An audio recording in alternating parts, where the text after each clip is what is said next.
제가 지난주에 이어서 오늘 계속해서 바울의 1차 선교여행과 또 1차 선교여행 후에 있는 예루살렘 총회에 대해서 저희가 함께 말씀을 보도록 하겠습니다. 사도행전의 말씀을 그냥 사도행전만 보면 교회가 이렇게 시작되었구나 하고 저희가 그냥 그렇게 볼 수 있는데요. 참 감사한 것은 주일날 저희가 오순절의 말씀을 보면서 모세 때 하나님께서 오순절을 통해 어떻게 이스라엘 백성들에게 말씀하셨고 그 오순절에 대한 그 규례의 말씀이 있은 후에 1500년이 지나서 사도행전의 시작인 바로 성령님이 그 오순절날 강림하시면서 신약교회가 시작됐죠. 신약교회의 그림자 같은 그 모습은 구약에 바로 모세를 통해서 하나님께서 십계명을 주셨을 때 광야에서 시작된 이스라엘 백성들의 삶, 그것이 어떻게 보면 교회에 대한 그림자와 같은 모습이에요. 교회는 이방인들을 위해서 이방인들의 복음과 이방인들이 하나님의 백성이 돼서 하나님의 일을 감당하는 그런 넓은 의미의 모습을 보여주었다면 구약의 이스라엘 백성들은 앞으로 예수님이 오셔서 어떻게 하나님의 나라가 이 땅 가운데 세워질지에 대한 모형과 그림자의 모습을 작은 자신들의 한 민족, 한 나라 가운데서 보여준 것이었죠. 그렇기 때문에 저희가 그렇게 오순절의 구약의 모습과 그 오순절날 성령님이 오시면서 시작된 교회의 모습을 또 보게 됩니다.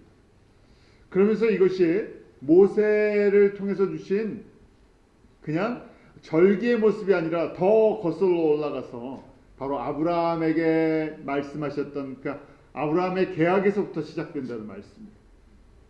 아니 성경 전체가 지금 결국은 여자의 후손부터 아브라함의 계약에 그 아브라함의 계약을 이루시는 하나님의 역사가 구약에서는 이스라엘을 통해서 신약에서는 교회를 통해서 이루어지는 것을 보여주시는 것이죠.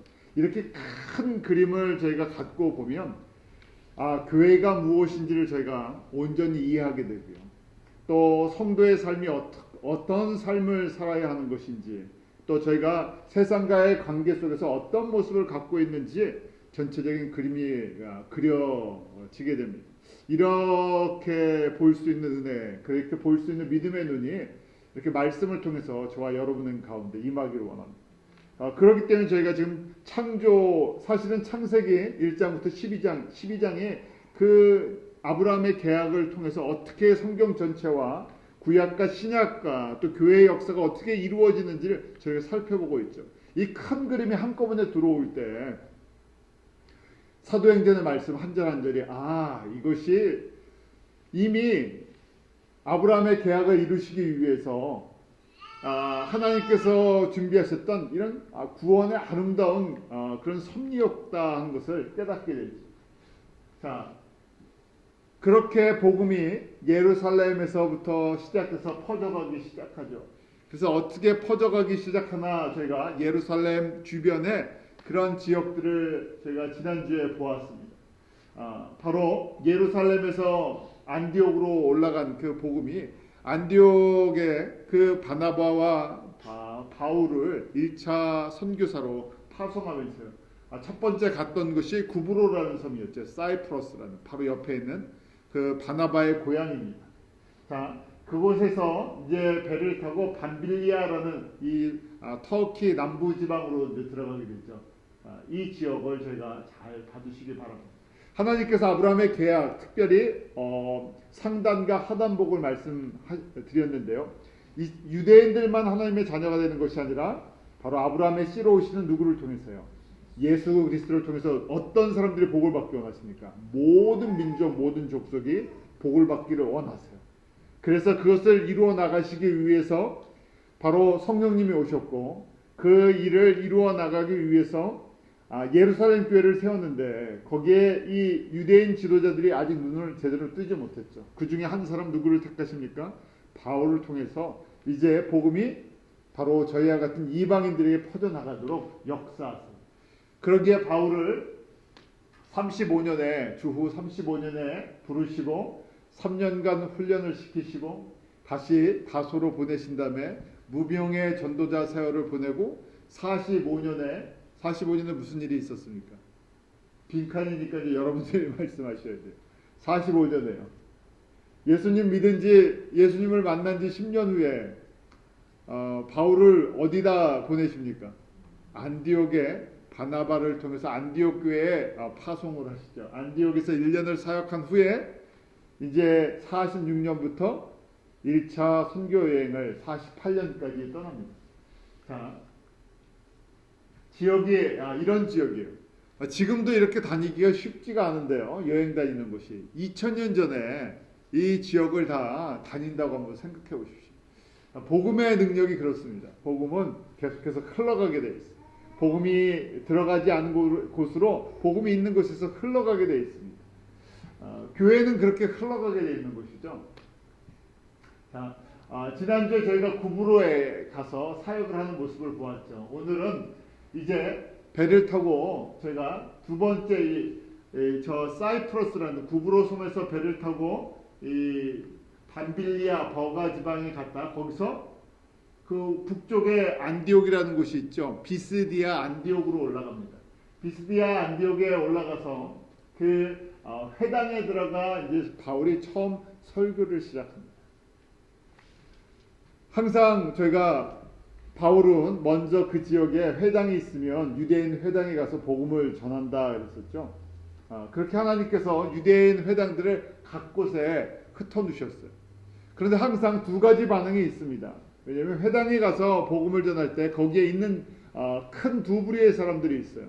그냥 유대인들이 있고 또 어떤 사람들이 있다고요. 유대인이 아니었지만 유대교의 그 귀한 유대교를 믿는 그 사람들이 있어요. 유대교를 믿는 사람 중에서 할례를 받은 사람들이 있고 아니면 하나님을 경외하는 그 개종자가 있고 그냥 하나님을 경외하는 유대교의 하나님을 믿지만 아직 할례를 받지 않는 사람들이 있어요.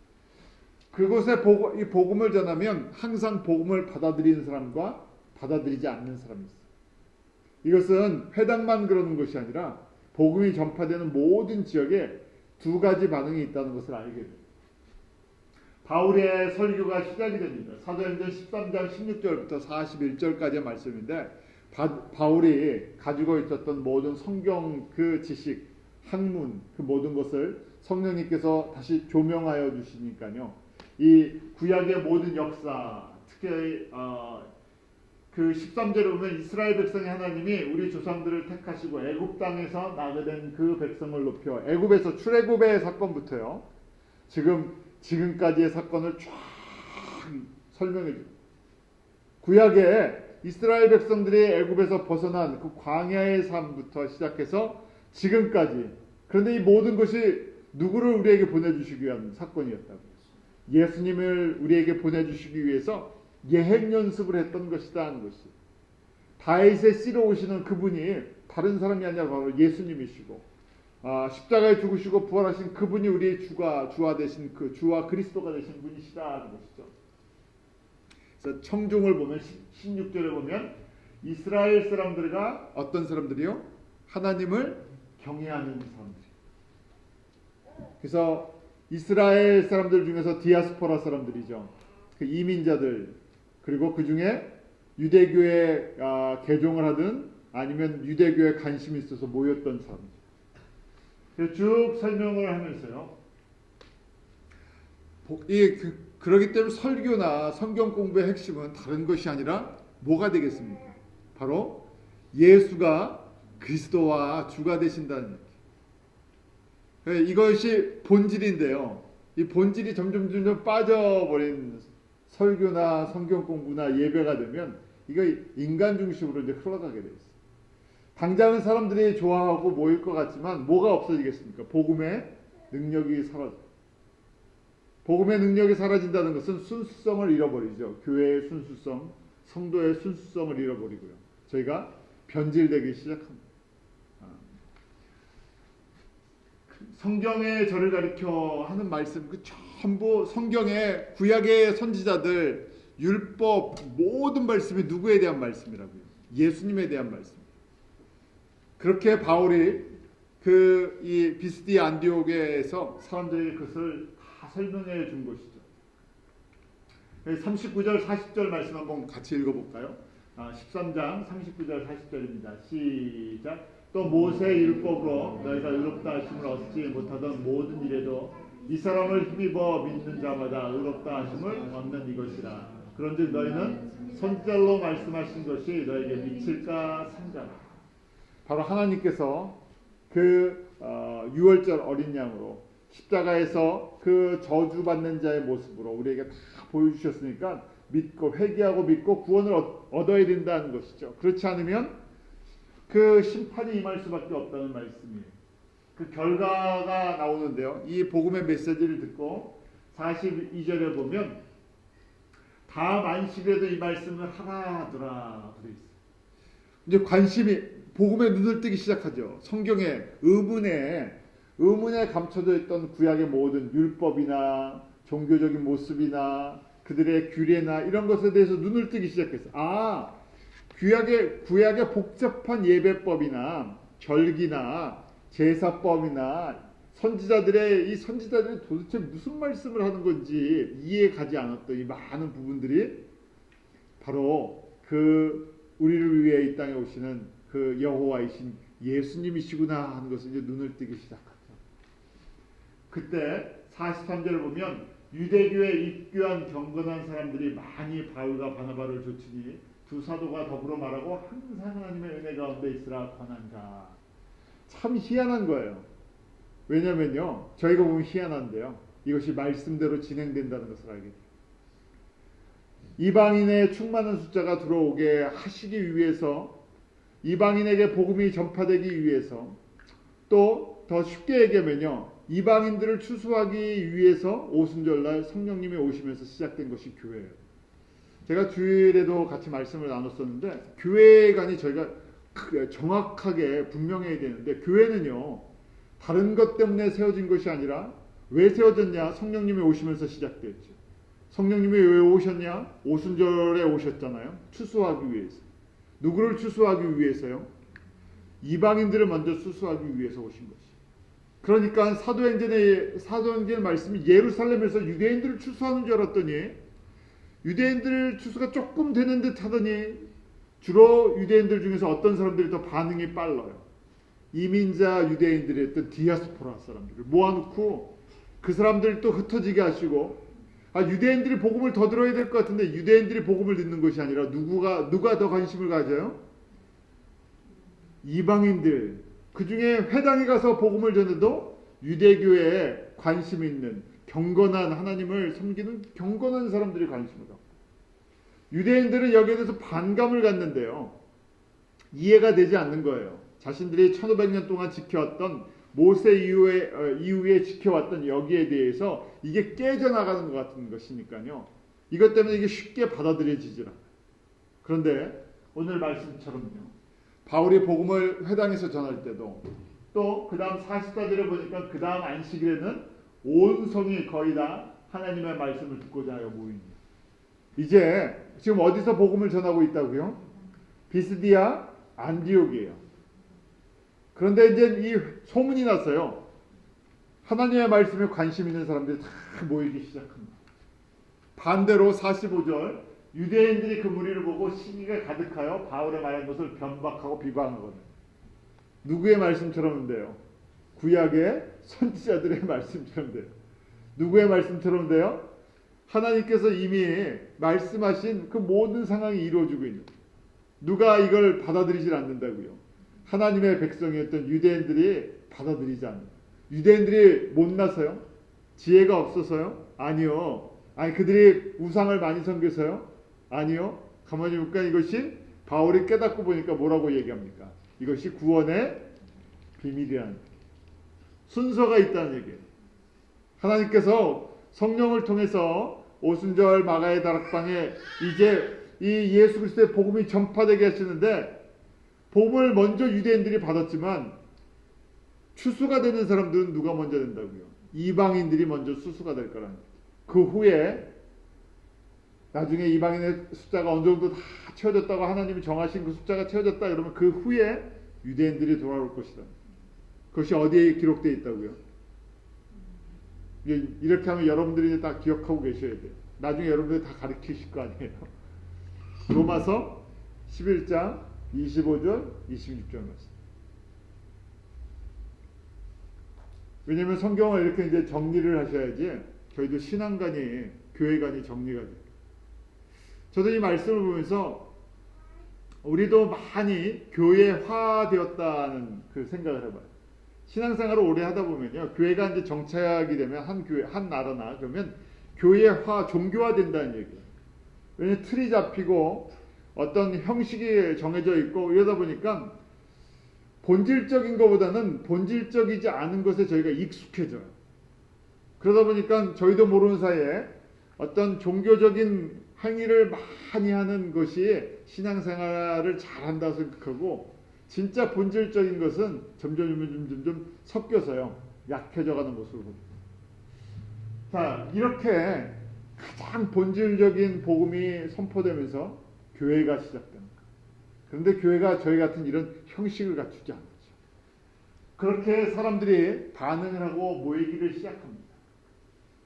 그리고 나서요, 거기에 보면 50절에 보면 이에 유대인들이 경건한 귀부인들과 그 성내 유력자들을 선동하여 바울과 바나바를 핍박하여 그 지경에서 쫓아내니, 항상 이것이 값을 치르는 거예요. 복음을 전하는 데는요, 받아들이는 사람이 있고 핍박을 하는 사람들이 있어요. 이렇게 하면서요, 복음이 퍼져가요. 그러니까 하나님께서 교회를 사랑하셔서 그냥 교회가 항상 형통한 것이 아니라 교회가 형통하는 비결이 있습니다. 이 말씀을 보니까요. 교회가 형통하려면 어떻게 됩니까? 복음 들고 자주 나가야 돼요. 핍박이 있어서 나가는 것이 아니라 핍박이 있기 전에 복음을 들고 저희가 움직일 준비를 해야 돼요. 그래서요, 복음을 들고 이제 어디로 갑니까? 51절에 보니까 이고니온으로 가거늘 라고 되어 있어요. 이고니온이 어딘가 또 지도를 좀 봐야 되겠죠. 안디옥은 저 위쪽에 있었는데, 비스디 안디옥에서 그 밑에 동네인 이고니온으로 가게 돼요. 이고니온 밑에 루스드라가 있고 루스드라 옆에 더베가 있어요. 같이 옆에 동네들이죠. 자, 이고니온에 가서요, 또 거기서 복음을 전하는데 거기까지 쫓아오죠. 유대인들이 이방인들의 마음을 선동하여 형제들의 악감을 품게 하고 쫓아다니는, 계속 옆에서 찌르는 사람들이 있어요.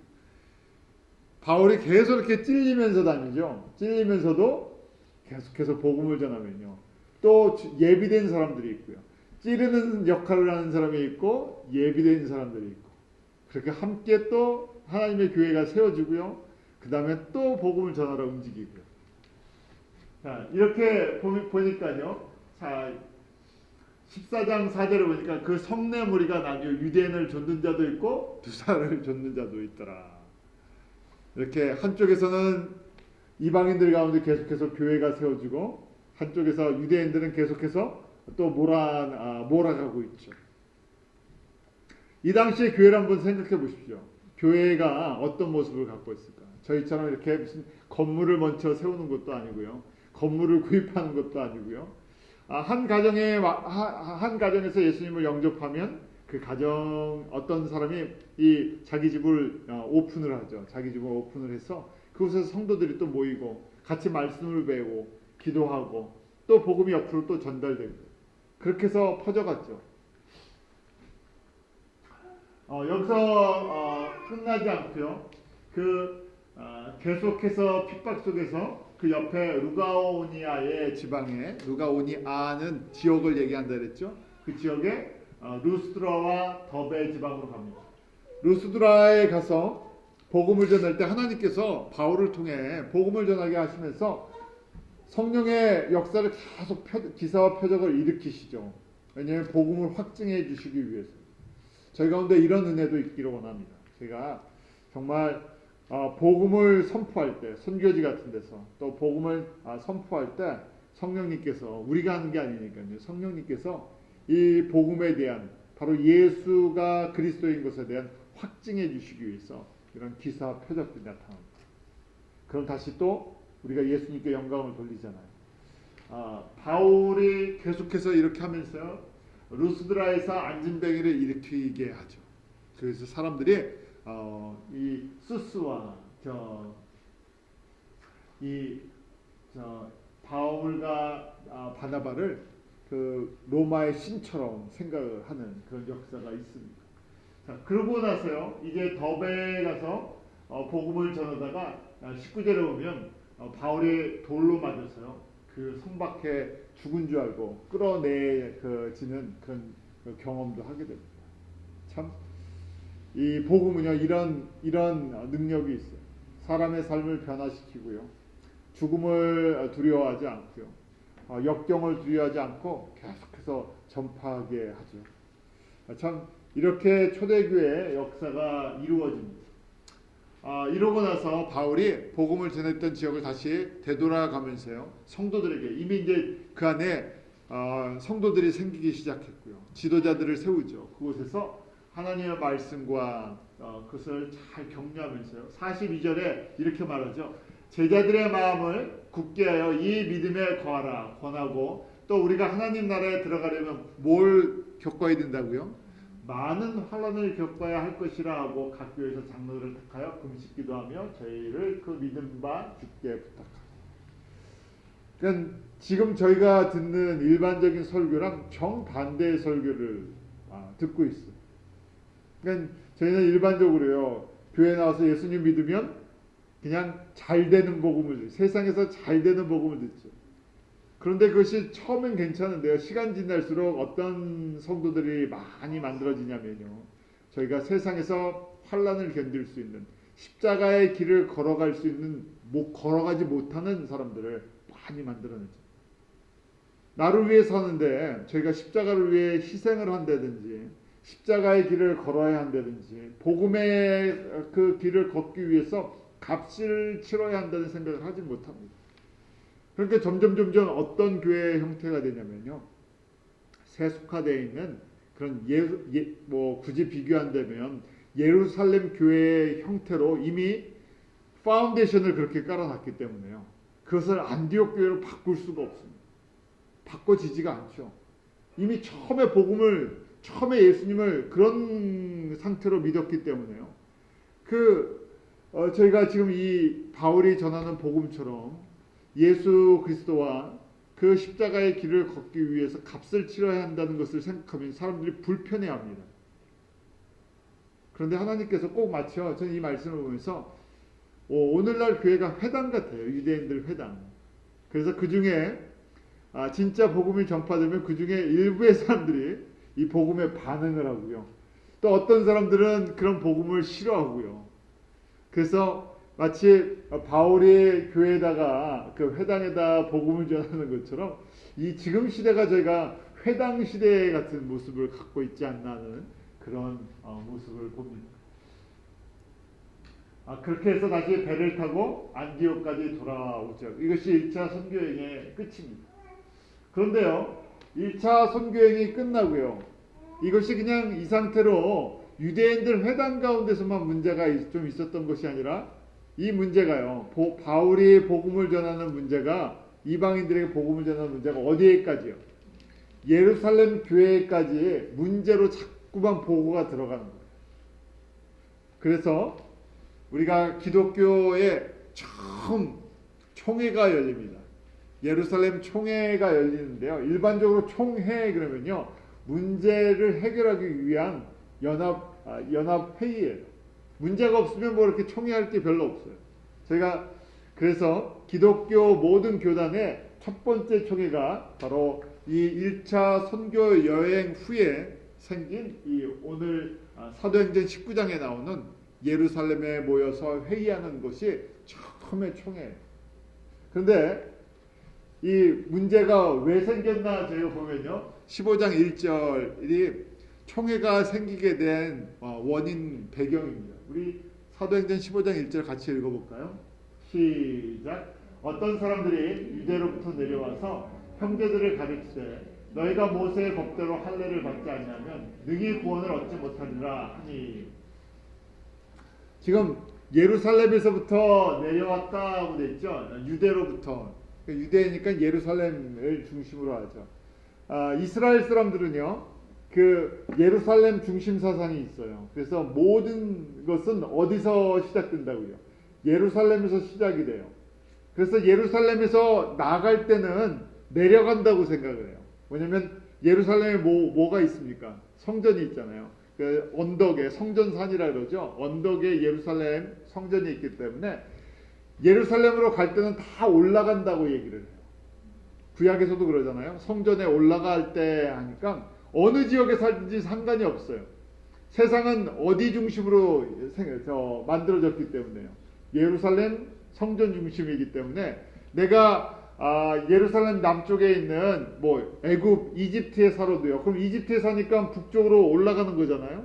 그런데 그것뿐만이 아니라 예루살렘 북쪽인 안디옥이든 아니면 갈라디아든 어디에 살든 어디로 예루살렘으로 갈 때는 올라가는 거고요.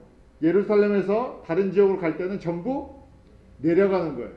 그러니까 지금 어떤 사람들이 유대로부터 내려온 게 아니라 사실은 북쪽으로 올라온 거예요. 안디옥으로 올라왔어요.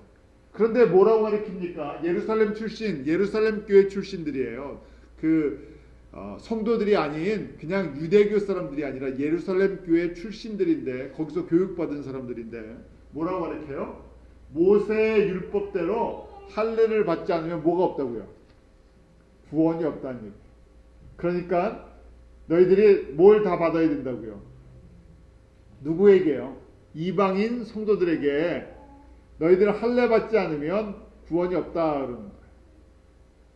근데 바울은 그렇게 가르치지 않았죠.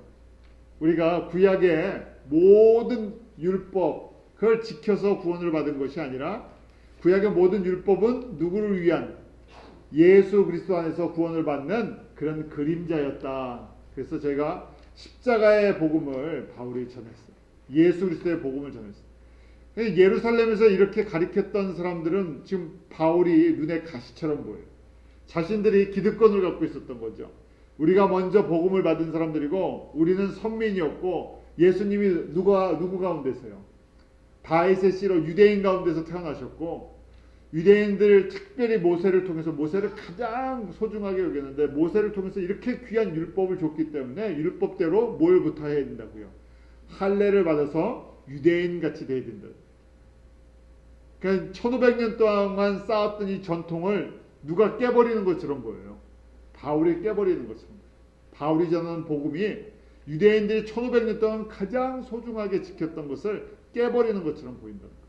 그런데 이 사람들이 예수님을 안 믿는 사람들이 아니라 예수님을 믿는 예루살렘 교회에 있는 사람들. 그렇게 안디옥까지 와서요. 안디옥 교회에서 그걸 가리키는 거예요. 바울의 문제가 있다고 가리키는 거죠. 바울은 지금 1차 선교여행 2년 동안 하면서요. 그렇게 귀한 은혜로 믿음으로 말미암아 그 구원을 받는다는 것을 갖다 가리켰는데 이게 정반대되는 내용을 또 가리키는 거예요.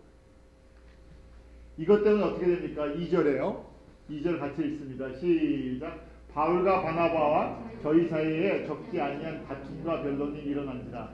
형제들의 이 문제에 대하여 바울과 바나바 및 그 중에 몇 사람을 예루살렘에 있는 사도와 장로들에게 보내기로 작정하니. 이제 크게 보면 어디랑 부닥친 거예요. 바울과 바나바를 중심으로 한 이방인 교회와 그 다음 예루살렘 교회랑 부닥친 거예요. 어떤 문제로요? 구원 문제, 그 중에 특별히 할례 문제 때문에. 유대교 회당에 가면 그 유대교에 귀한 사람들 두 종류가 있었다 그랬죠. 할례를 받은 개종자가 있고 할례를 받지 않은 경건한 사람들이 있었어요.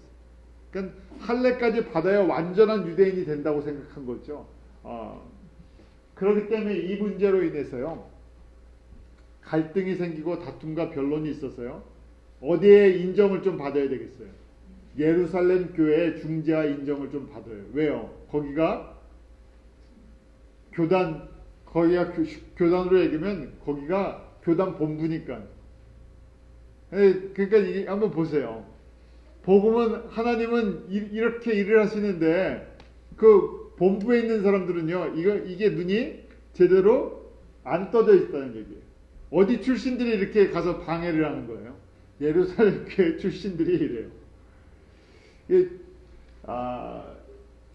그래서 드디어 바나바와 바울이 함께 동료들과 예루살렘 교회에 방문을 하고 이제 지도자들이 다 모였어요. 총회가 열린 거예요. 총회가 열리는데 가면서요. 15장 3절 한번 같이 읽습니다. 시작. 저희가 교회의 전성을 받고 베니게와 사마리아로 다녀가며 이방인들의 주께 돌아온 일을 만화하며 형제들을 다 크게 기쁘게 하더라. 이 선교 복음을 하면서 계속하는 거예요. 초점은요. 누가 복음을 듣고 돌아온다고요? 이방인들이 복음을 듣고 돌아온다. 이거에 크게 기뻐하는 교회들이 이제 보니까요. 지금 베니게 페니키아 지역이죠. 그 지금은 저 어디입니까? 그 시리아 옆에 레바논 지역이에요. 여러분들이 그냥 참고로 지금 레바논이라는 그 이스라엘 북쪽에 레바논이 있는데 레바논도 크게 두 부류로 나뉘어요. 우리가 레바논 그냥 이스라엘을 벗어난 지역은 전부 아랍 사람들이다, 이슬람이다라고 생각하는데 레바논은 정확하게 반반 나눠져 있어요. 레바논에는 기독교인 반, 이슬람 반 이렇게 나눠져 있어요. 그래서 그 안에 레바논의 기독교인들이 핍박을 많이 당하죠. 지금 또 IS에서 레바논에 있는 기독교인들도 엄청나게 핍박을 하고 있는 그런 모습을 보게 됩니다. 자, 그렇게 페니키아랑 또 사마리아에 있는 형제들에게 이방인들이 돌아오는 모습에 인해서 이 함께 기뻐하는 모습. 저희도 마찬가지. 무슨 소식을 들으면 저희가 기뻐해야 돼요.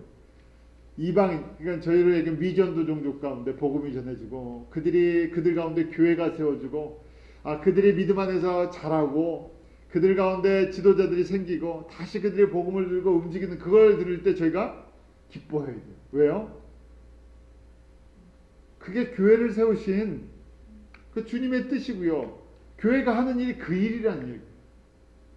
다른 것 때문에 기뻐하는 것이 아니라요. 그런 소식을 저희가 귀 기울여 듣고 그 소식을 들으니까 저희가 정말 기쁩니다. 그게 동기부여가 돼요. 저희도 그 일을 좀 해야 되겠습니다. 그런 일에 우리가 어떻게 좀 관여해야 되겠습니다. 저희가 어디에 관심을 갖고 있느냐에 따라서 우리가 기뻐하는 게 다르잖아요. 근데 세상에 자꾸만 소식을 듣고 세상적인 교회의 모습들을 자꾸만 보면 그게 또 좋은 줄 알고 자꾸만 거기에 관심을 갖잖아요. 반대로 저희는 진짜 관심을 가질 것이에요. 지금 저 사마리아와 그 다음에 저 베니게에 있는 교인들이 기뻐하는 모습. 그게 진짜 기쁨의 모습. 15장 이제 4절에 보면 예루살렘에 이르러 교회와 사도와 장로들에게 영접을 받고 하나님이 자기들과 함께 계시고 행하신 모든 일을 말하며 지금 또 거기 예루살렘 교회에 와서 일단 선교 보고를 한 거예요. 이것 때문에 문제가 된 거예요.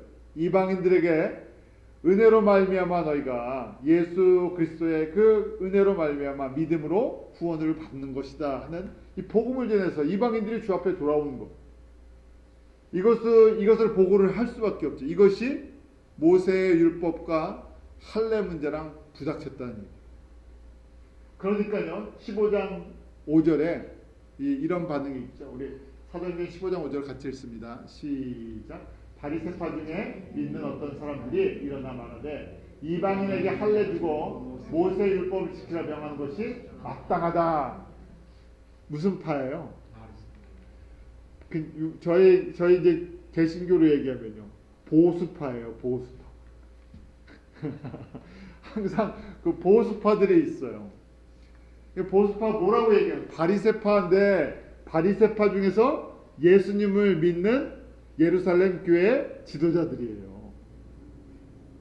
우리가 율법을 알아도 우리가 모세를 알아도 우리가 하나님을 섬겨도 누구보다 훨씬 더 잘한다고요. 이방인 성도들이 뭘 한다고.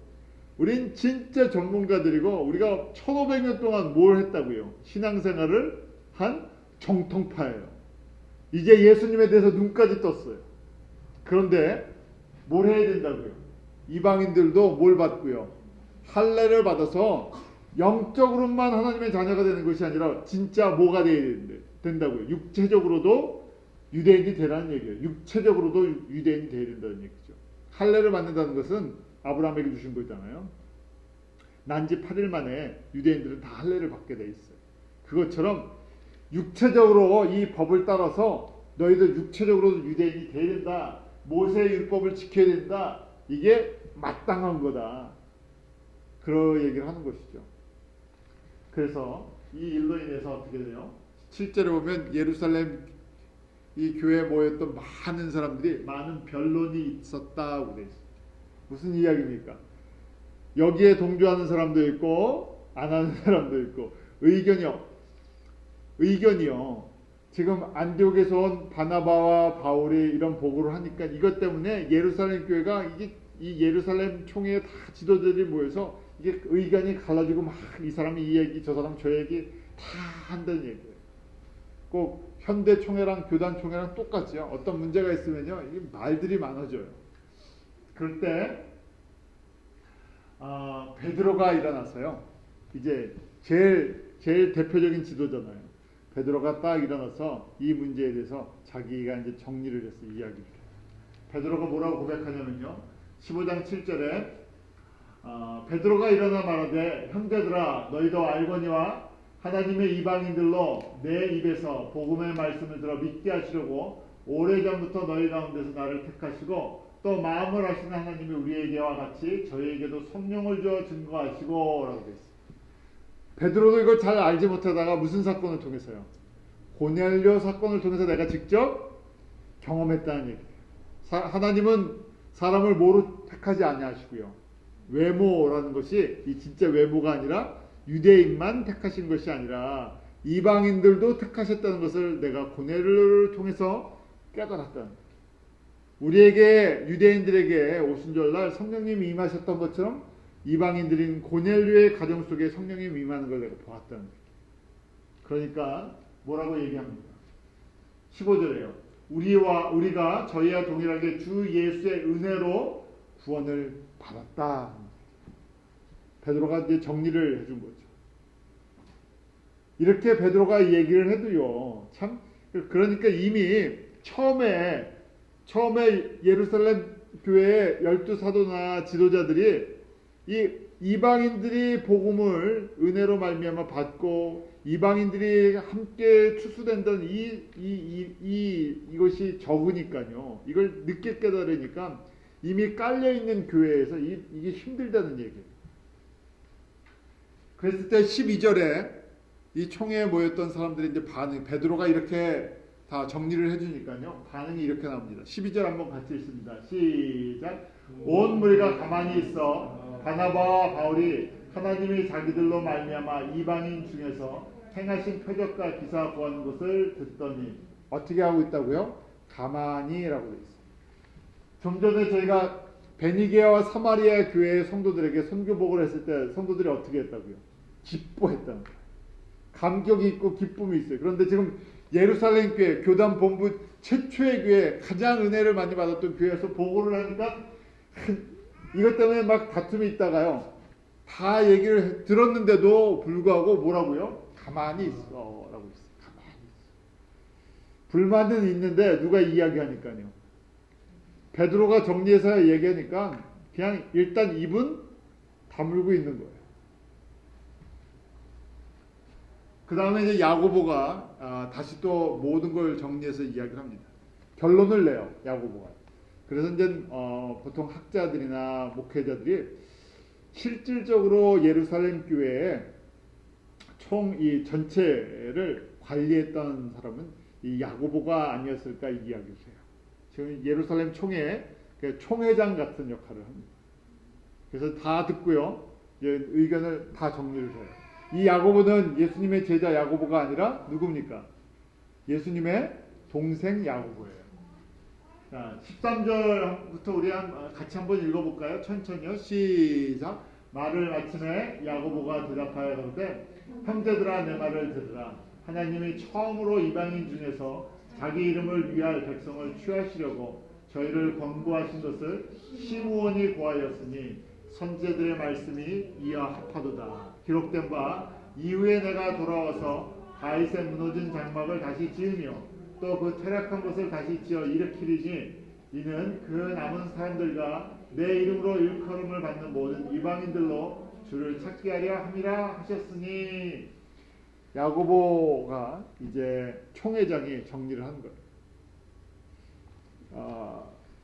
이방인 중에서 예수 그리스도의 이름을 듣고 하나님의 백성을 이방인 중에서 취하시려고 이미 이렇게 준비하셨다는 얘기예요.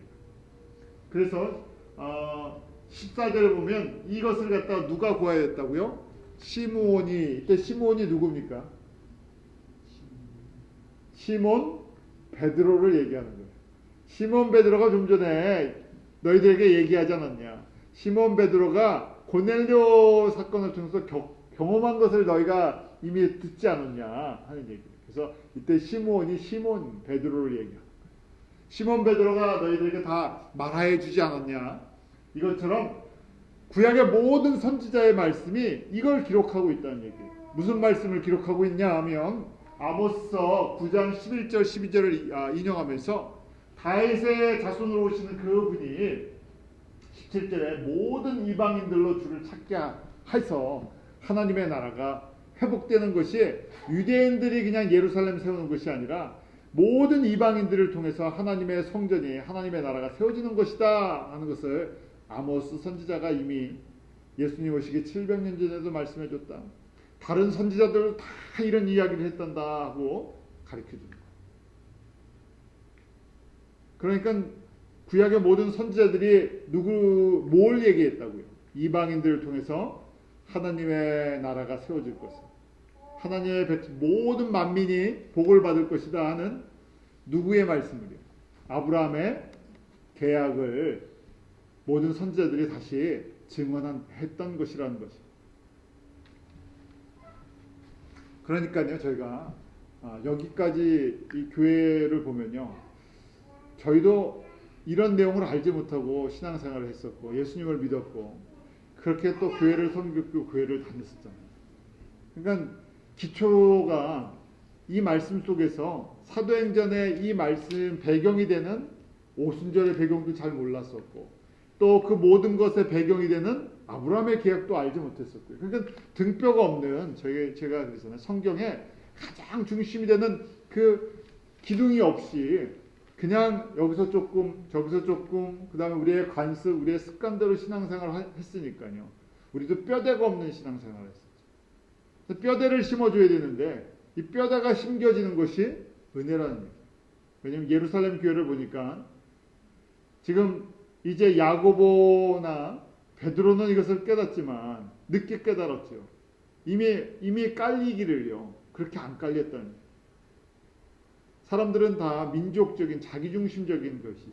내 민족 중심, 내 교회 중심. 이게 잘 안 깨진다는 얘기예요. 가르쳐줘도요. 항상 그렇게 받아요. 결론은 그래서 19절 20절에 이렇게 나옵니다. 그러므로 내 의견에는 이방인 중에서 하나님께로 돌아오는 자들을 괴롭게 말고 더 이상 할례나 모세 율법을 강조하지 말라는 얘기. 다만 우상의 더러운 것과 음행과 목매어 죽인 것과 피를 멀리하라고 편지하는 것이 가니 단 우상 숭배랑 연결된 것들, 우상의 재물을 먹는 것과는 좀 그거는 조심해야 된다 하고 그렇게 결론을 내리지 않는. 그래서 이제 지금 야고보 사도가 어떻게 합니까? 그 의사복으로 땅땅땅 이렇게 하는 게 좋겠다고 결론을 내려준 거예요.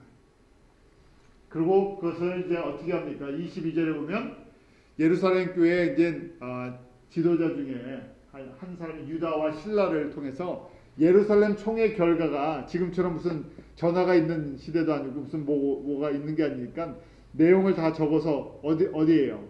각 교회 이방인 교회 너희들에게 이제 우리가 이렇게 예루살렘 총회 결론이 났다. 예수 그리스도를 믿음으로 말미암아 은혜로 구원을 받은 것이고 이렇게 우상 숭배나 피 흘리는 거나 음행하는 것 이런 것만 이런 거는 구원과는 상관은 없지만 이거는 성도의 삶 속에 이건 문제가 되는 거니까 이거는 너희들이 조심해야 된다 하면서 결론을 냈으니까 이걸 예루살렘 교회 지도자들이 인정하는 예루살렘 출신 이 유다 신라를 보내줘야 이 도장을 찍은 거가 확증이 되잖아요. 그래서 바울과 바나바의 사역, 바울의 사역을 우리가 인정한다. 이렇게 유다와 실라를 통해서 여러 말로 위로해주고 편지를 이방인 형제들에게 23절을 보면 다 붙여서 돌려주죠. 이것이 결론이 났어요. 이렇게 해서 일단 어디에 힘을 실어준 겁니까? 바울의 사역에 힘을 실어준 거예요. 근데 이렇게 하게 하신 분이 누구세요? 성령님이 이렇게 하신 거예요. 그러니까 이렇게 될 걸 알고 누구를 미리 이방인 선교에 대해서 누구를 먼저 잠깐 훈련을 시켜주세요. 베드로를요. 베드로가 딴소리하면 안 되니까. 베드로가 이렇게 빨리 깨닫지는 못하지만요. 딴소리를 하면 안 되니까 그래도 좀 알아야 되니까요. 예루살렘 교회 가장 영향력 있는 지도자니까 그 베드로에게 먼저 뭘 시켜주셨어요? 고넬료 사건을 체험케 해주셨어요. 성경을 이렇게 보면요. 하나님께서 이렇게 움직이셨구나. 지금도요. 이 흐름이 어디까지요? 지금까지 오고 있잖아요. 2000년 동안 계속해서 이방인 수수에 관심이 있어요. 언제까지요? 충만한 숫자가 채워질 때까지. 그러니까 저희가 교회에 나와서 기쁨은요. 이걸 깨닫고요. 나도 내가 이런 일이 어떻게 좀 쓰임을 받을 수 있을까? 저희가 기쁜 우리 교회가 뉴욕에서 그렇게 쓰임 받고 저희 건물이 있든 없든 있으면 편하잖아요. 그런데 그게 중요한 게 아니라 교회는 그런 걸 해서 즐거운 게 아니에요. 정말 저희 한 사람 한 사람이 이런 일에 직접적으로나 간접적으로나 또 이렇게 말씀 나누면서 어떻게 하면 이방인들의 복음이 전파되나. 저희가 아미를 통해서 아미에 저희 가볼 수 있는 것도 아니고 황 목사님이 매년 오시는 것도 아니잖아요. 그런데 황 목사님을 통해서 또 아미에서 훈련받은 그 사역자들을 통해서 저희는 누군지도 잘 알지도 못하는 분들인데 그분들이 선교지에 들어가서 또 선교지에서 있는 사람들 하나님께서 어디에 보내셨어요? 한국에 보내셔갖고 외국인 노동자들이 와갖고 스스로 찾아왔어요. 돈 벌겠다고요. 그런데 그들이 복음을 들고 각 자기 나라로 가서 또 복음 증거자가 되고 그렇게 저희 들어가기 힘든 지역까지 다 들어가 있잖아요. 저희가 어떻게 이란에 들어가겠습니까? 몇 년 전에는 이란 형제들이 아미에 와서 말씀 배우고 훈련받고 갔죠. 저희가 나이지리아에 어떻게 가보겠습니까? 부탄에는 가보겠어요. 그 사람들이 하나님의 택한 사람들을 한국에도 보내주셔갖고요. 한국이 좀 유명해지게 만들어놔서 한국에도 자꾸만 사람을 보내세요. 저희는 세계에서 제일 유명한 곳에 살고 있잖아요. 뉴욕이에요. 하나님께서 뉴욕에서 저희들을 통해서 이렇게 복음이 또 계속해서 이방인들에게 이 예수 그리스도의 복음이 계속해서 이방인들에게 주님 오실 때까지 그 전파되는 일을 저희가 감당하는 그래서 그런 소식이 우리 가운데 이렇게 들리고 저희가 더 어떻게 하면 거기에 참여를 할 수 있을까? 그것이 저와 여러분의 참된 기쁨이 되기 원합니다. 기도하겠습니다. 하나님 아버지, 주님께서 바울과 또 바나바, 안디옥 교회를 통해서 이루시는 일들을 봅니다. 그것이 그냥 교회 행사 한 사람의 역사가 아니라 이미 아브라함을 통해서 언약하신 하나님의 계약을 이루어 나가시는 과정인 것을 보게 되었고 또 그렇게 교회가 시작되었고 교회 역사가 지금 저희에게까지 흘러온 것을 봅니다. 주님, 이 안디옥 교회에서부터 시작된 이 이방인 추수의 놀라운 역사들을 저희가 깨닫고 그 흐름에 성령의 그 부르심에 저희가 순종하며 나갈 수 있는 성도들 되게 하여 주시옵소서. 기쁜 우리 교회의 모든 성도들이 그런 삶을 살게 하시고 저희들을 통해서 그 이방인 지역에 복음이 더 확장되는 것, 그것이 저희의 기쁨과 찬송과 감사의 제목 되도록 은혜 베풀어 주시옵소서. 예수님의 이름으로 기도합나이다. 아멘.